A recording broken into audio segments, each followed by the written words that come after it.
Hey everybody, Mark Herman, aka LA Bengals fan on most of the major platforms. I'm joined here as always, my partner in crime, Sam Schneider, Primetime Sports Talk. And this is another episode of Jungle Talk. Jungle Talk. Yeah. Wow. We got a lot to go over, but lots of bad, only a little bit of good. We let one get away. Yeah. Before we get into it, let's just Sam tell them where they can find all your stuff. Sure, you can find me on Twitter. You can find me on Twitter. Mark's delaying because he doesn't want to talk about all the Oh, stuff. I do. I just, we will But get the you can pleasantries out find of the me. way. You can find me on Twitter at Buy and Sell You. I write for Primetime Sports Talk, like he said. You can find us at Talk Primetime or at primetimesportstalk.com. There you go.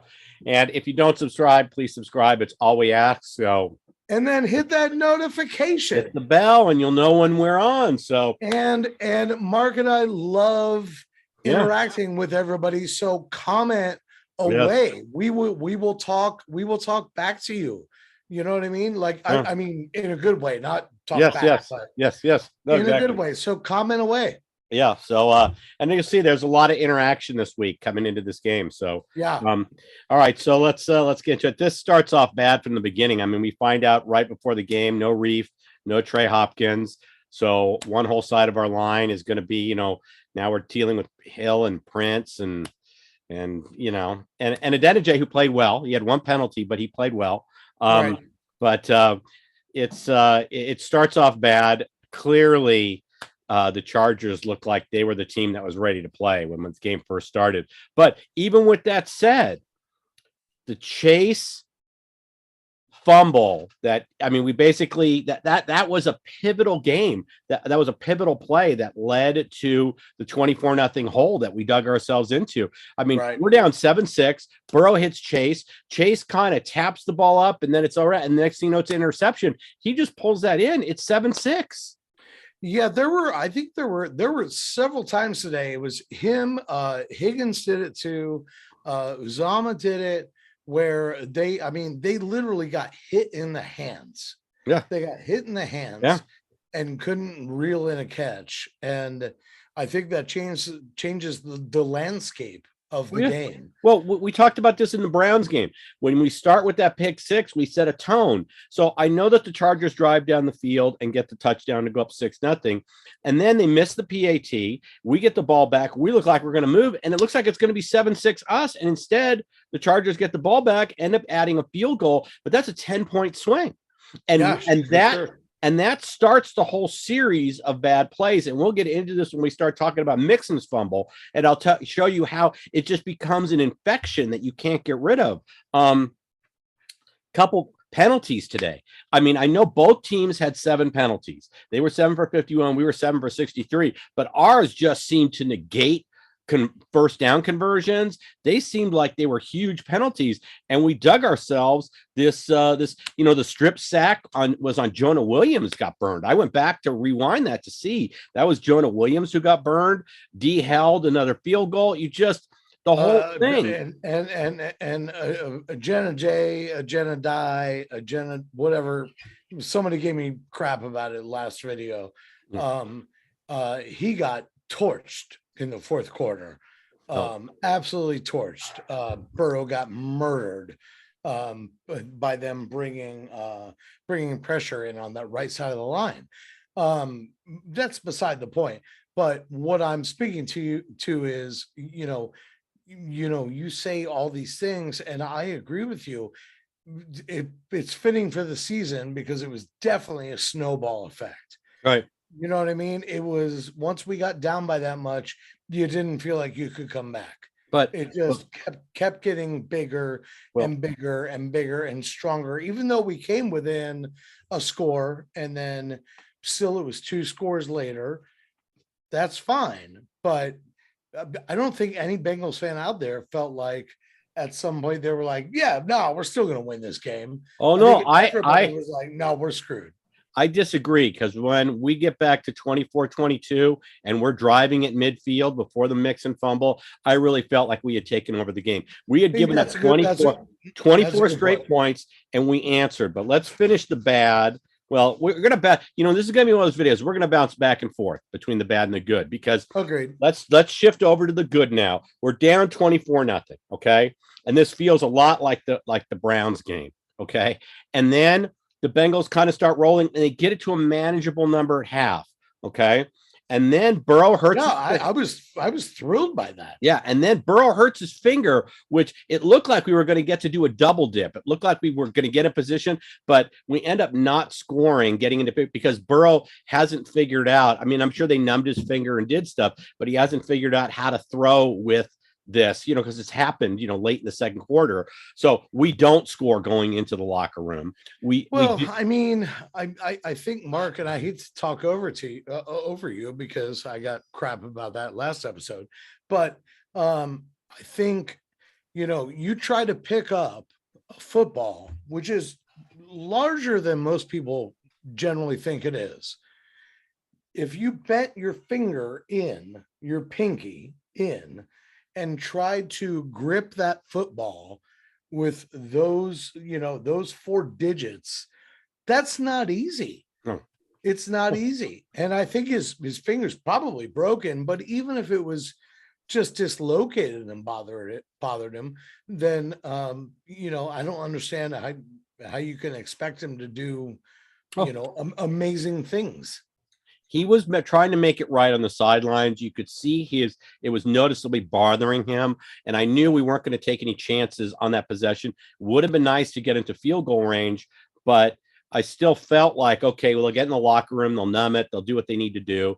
And he can try gloves. And you saw him trying different gloves, everything.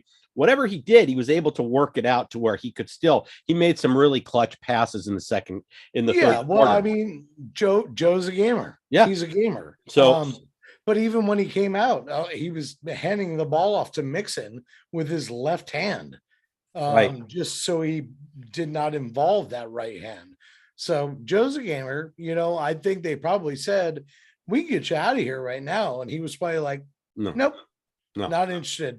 No. So he goes ahead. So we go to the locker room. We come out, field goal on our first drive, get the ball back, touchdown. And all of a sudden, like I said, we're sitting there and it's 22, we're at 24, 22.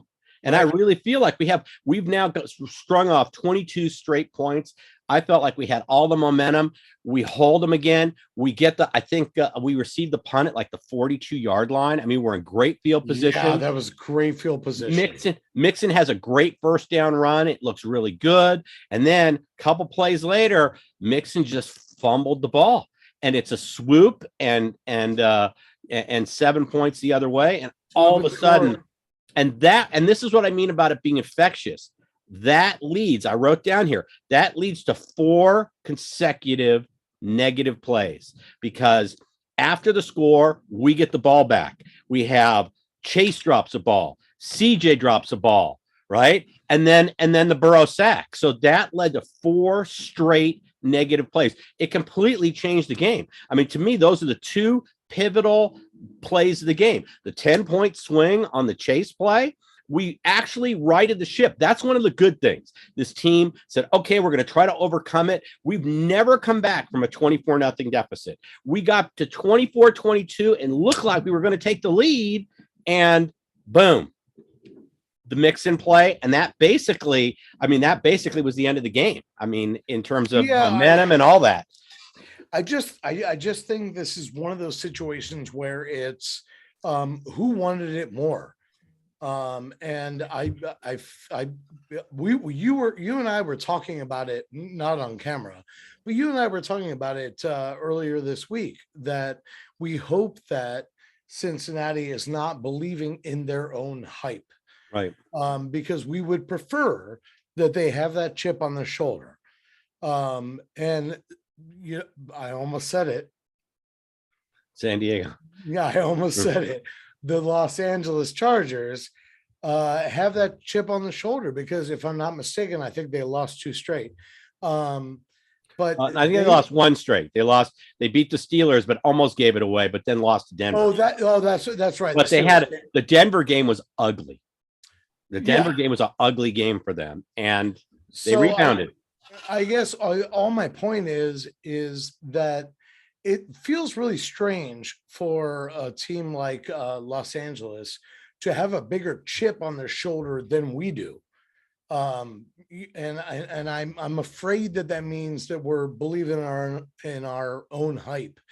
So hopefully this this loss is an awakening Right.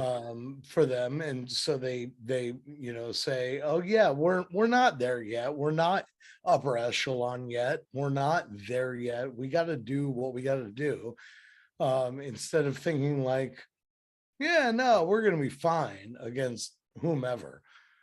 So I it's just it was disappointing.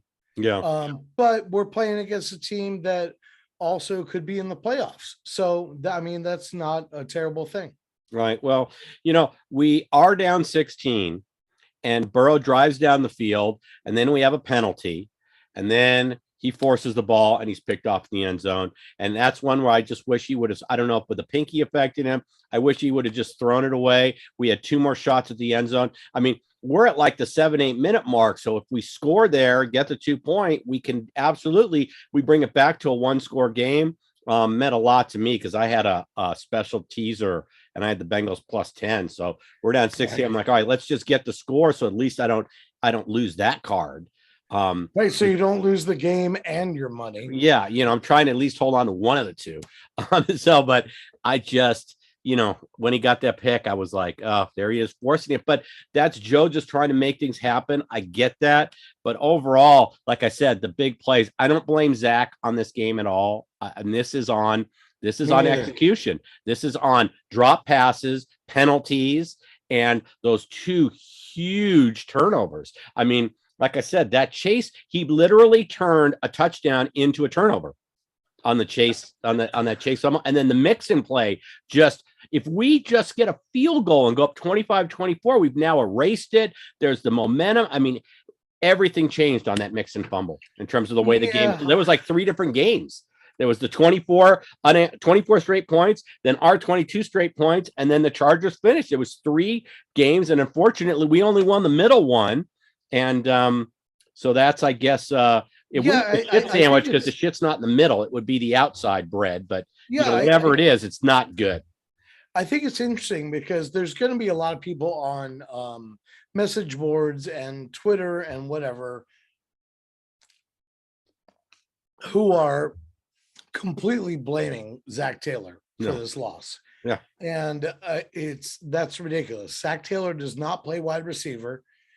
He doesn't play tight end. He didn't drop any of those balls. He doesn't play quarterback. And I know you guys hate it when I give Joe Burrow a little bit of trouble, but he's still a player on the team. He's not God. You know what I mean? There's still issues. Like he still is learning. Right. You know what I mean? Which I think is important to remember. Mark, do you know how old this team is? Someone told me once. I heard this once before. This is the 4th youngest team in the NFL. Oh, that's what I heard from somebody. Okay, I got you. So, but these are growing pains. I don't think any of us. I mean, obviously, we all wanted to come into the season and make the playoffs. Your prediction of the record was better than mine.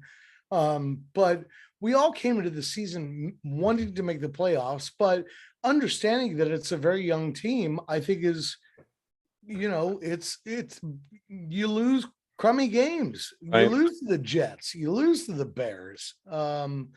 It's any given Sunday football. Yeah. And frankly, without the turnovers today, we probably should have come back and beaten the Los Angeles Chargers. And I'll go back to this again, and I'm going to get ripped for it in the comments. Burrow is still learning. He's still learning. Right. But he's also, and as much as I love that he's ballsy and that he goes for the gusto every time. Right. I love that. I really do. Yeah. But there are certain times where you chuck the ball away. Just throw it away. Just get rid of it. Live to, survive and play another down. Yeah.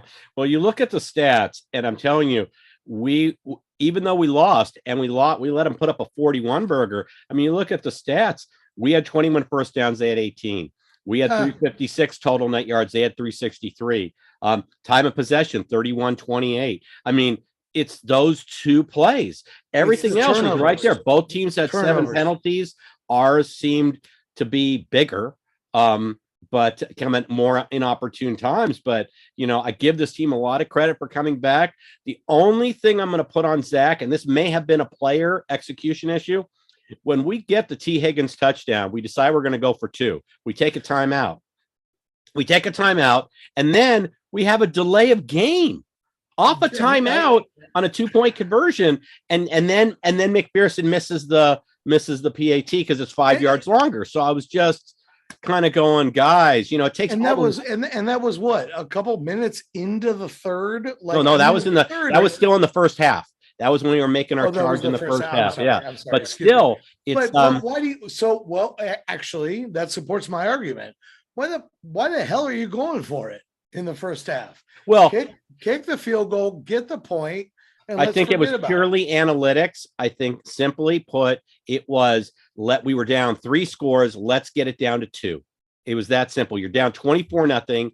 Get the touchdown. The first half. I know, but you're counting scores. So I can understand why you wouldn't have tried, but the whole thing, it's one thing to have a false start. Say they didn't even get the snap off. And then you throw McPherson out there so that was another gap. That was the only thing that I could possibly pin on Zach if it was something that went on in the sidelines, but it might've been something going in the huddle where they screwed things up. I don't know, but it was kind of just a symbol of the whole 24-0, thing. Like I said, this team showed a lot of moxie coming back and making it 24-22. And then the third game kicked in. We're Mixon fumbled. We have 4 straight negative plays. All of a sudden, we're right back to a double. It's one thing to give up a field goal, but that immediate 7 points for the Chargers was that swoop and touchdown return that killed us. The missed PAT kind of blows my mind because I get the feeling that on the sideline, at some point they were like, hey, Evan, chill out. You don't have to warm up. Right. We're going to go for 2. Right.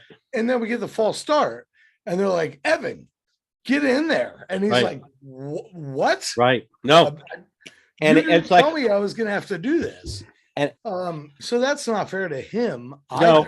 You know what I mean? And when I take, just to give you the gulp, when I take my club back too fast, I always hit a fade. Always. I won't say it's a wicked slice, but the ball will always taper. And as soon as I see that motion on my ball, I go, oh, I took my club back too fast. Well, that's exactly what Evan did on his kick. He starts it out and you just see it tail off to the right. It's like he goes back too quick with his leg because it's a similar type of motion. As soon as I saw that, I said, oh man, I hope that's not how he's kicking all day. Because usually when I'm golfing, it will stay the whole day. He righted the ship and all the rest of his kicks were okay. But I watched it and it looked like a person who hurried, who wasn't set, who wasn't mentally ready to kick the ball. And it's all about, that's the whole dysfunction of the, 2-point delay of game coming out of a timeout. It's not like we got the delay of game when we were running on the field. I mean, they called a timeout and we got the delay of game. So it was just, today was so when you're golfing, Mark.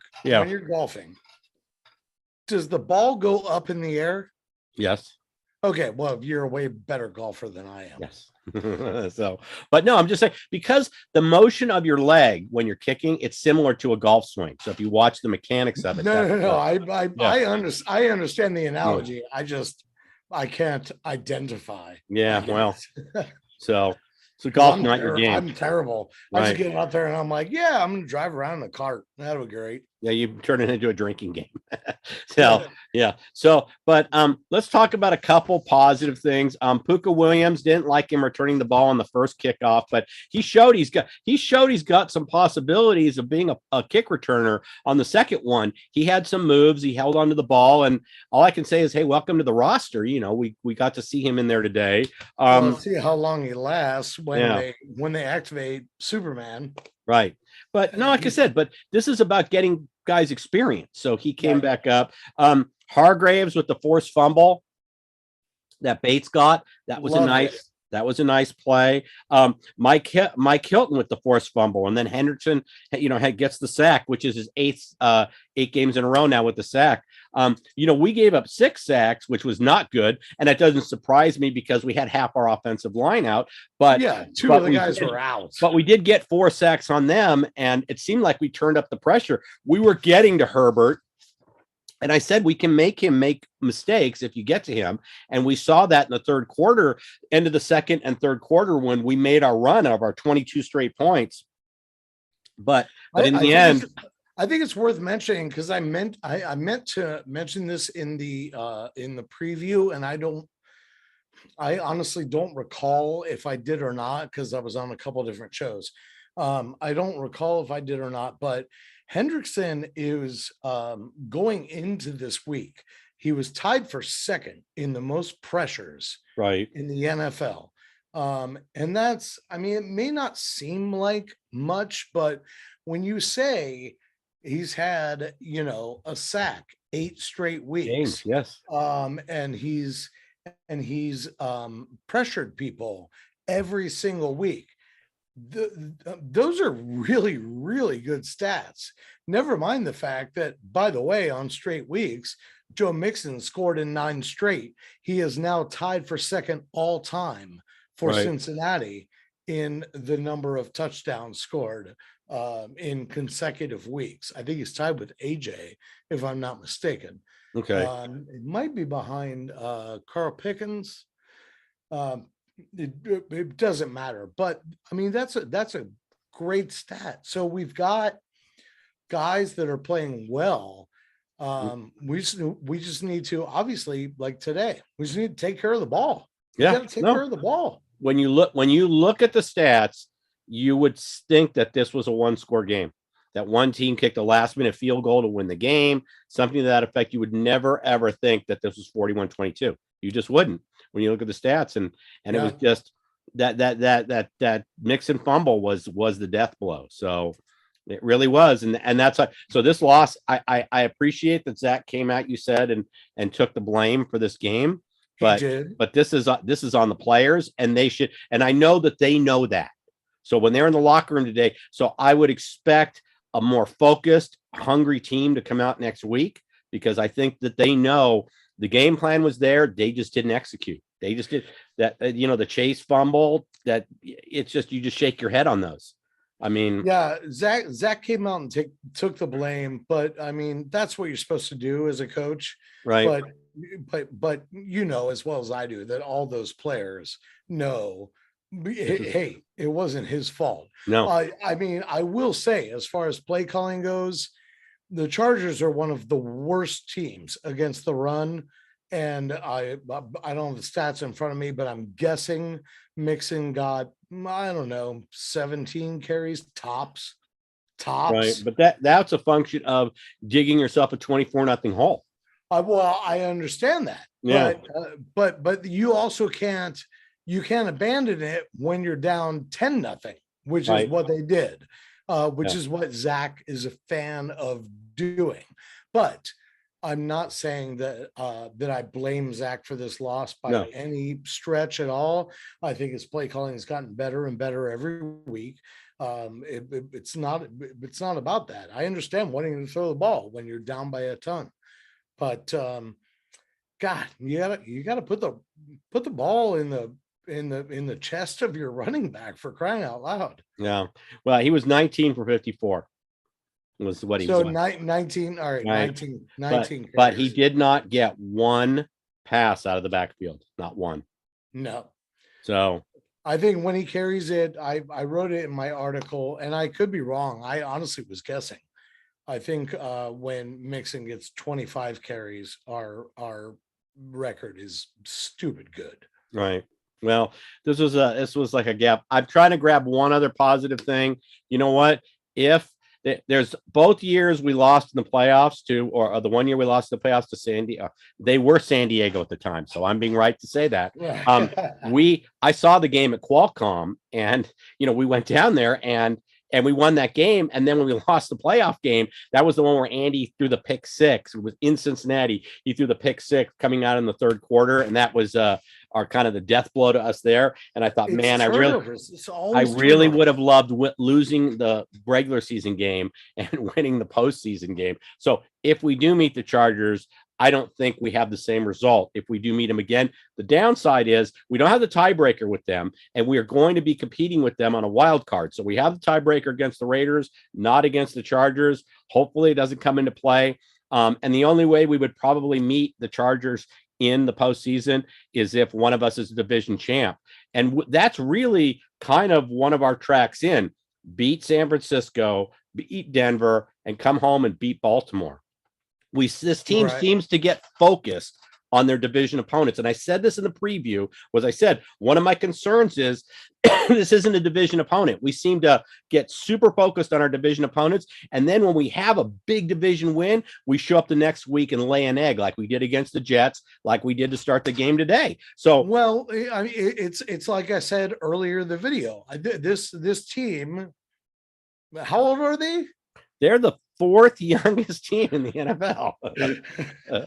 Somebody told me that. I don't know who. But yeah, it might have been me the last 6 weeks. Yeah, might have been. But you know what? I mean, they're gonna play better with a chip on their shoulder. Right. So I'm not ever saying that I want to take a loss, but I'm saying that I'm trying to put a positive spin on a loss and say, this is good. It brings them back down to earth and says, hey, you're not who you think you are. Right. You need to work harder. So I agree with you. I hope that they work harder, for the next 3 games. And I wanted to mention, Mark, also, you were talking about the last few games, and I wanted to mention that Mixon is not Jeremy Hill. Not that you said he was, but for anybody, no.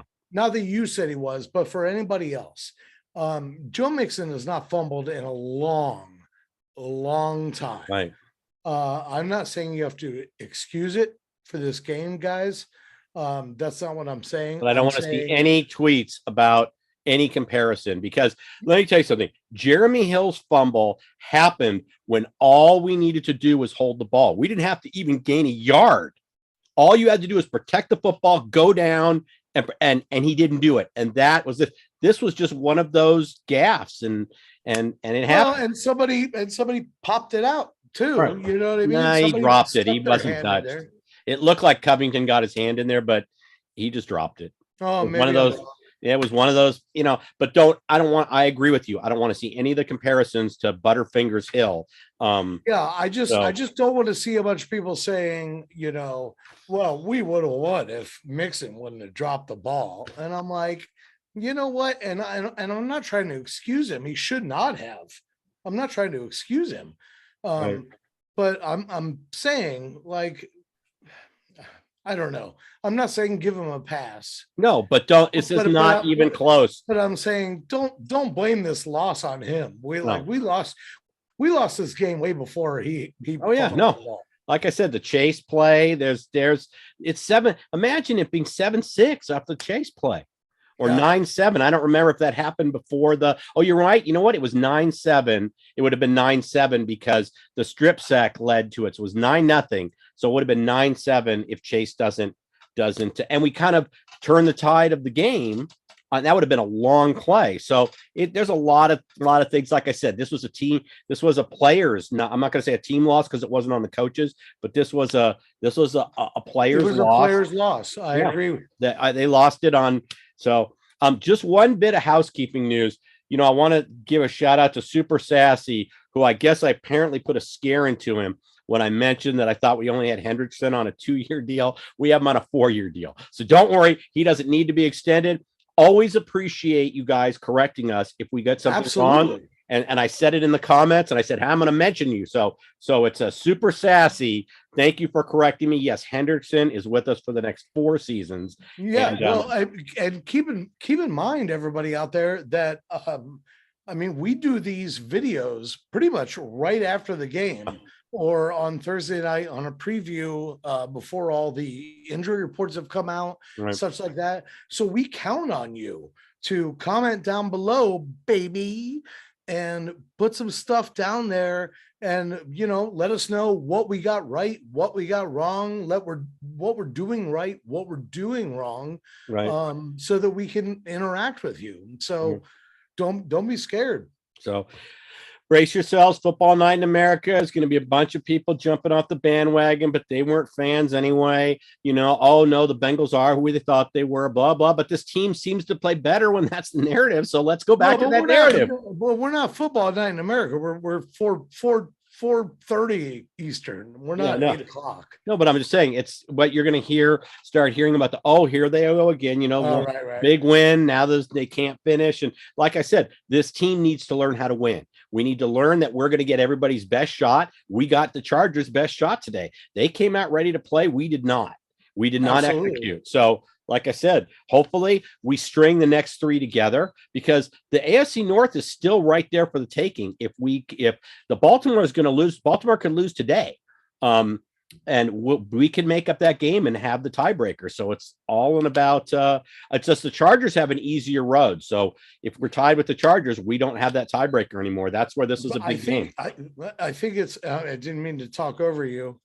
Sorry, whoever it was that commented last week.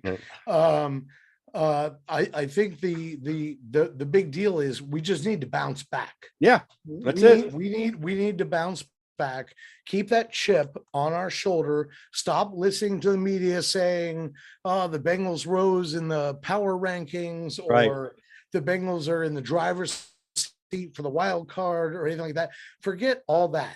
All we need to do is just bounce back. This is not going to be an easy stretch.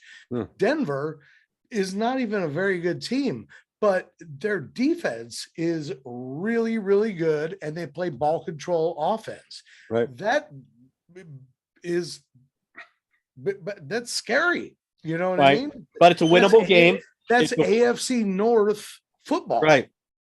So, you got Kansas City, we got San Francisco. So we've got a long road ahead of us, but it's all about how this team bounces back. Yeah, so we'll see what happens. Like I said, it all starts with the win against the Niners next week. And we'll go from there. So with that, you got anything else you want to remind everybody where to find your stuff? On Twitter at Buy and Sell You. I write for Primetime Sports Talk, which is at Talk Primetime, or primetimesportstalk.com. There you go. All right. Well, with that, we'll be back with a preview on Thursday of the Niner game. It's a tough one, guys, but let's bounce back. We'll talk to you on Thursday. Hoo day, everybody. Thanks for watching. Subscribe. Hit the bell. Hoo day. Hoo day.